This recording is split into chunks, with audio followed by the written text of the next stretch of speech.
Welcome. Come on in. It's Thursday and it's happy hour.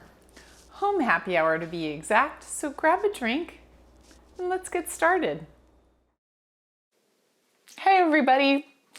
We're here today looking at high efficiency washing machines, and there's a laundry list of things that you can do to keep this thing smelling fresh and clean.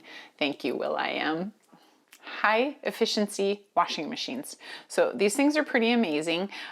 They conserve a lot of water. They'll lower your water bill, they'll lower your energy bill, but of course the downside is that they can get really stinky and they can pass that stink on to your clothing.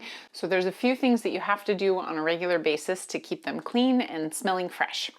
I'm gonna put down my drink and show you some laundry detergent. So first things first, you have to make sure that you buy products with the HE on it, which means high efficiency. That has less suds in it, so it's going to treat your machine well and your clothes well. I'm going to do this with my eyes closed and my drink in my hand. Then additionally, these systems typically have a tub. On this particular system, it's called Tub Clean. You're going to want to run that at least once a month to keep the whole machine clean.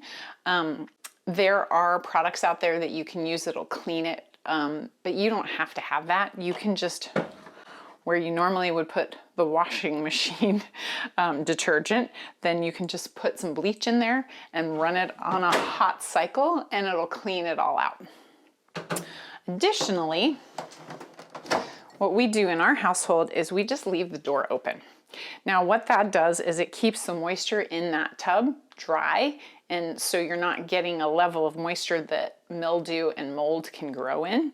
As you can see, these gaskets are really tight, and so water gets trapped in there, and if it can't escape, it's impossible for it to get out of the machine.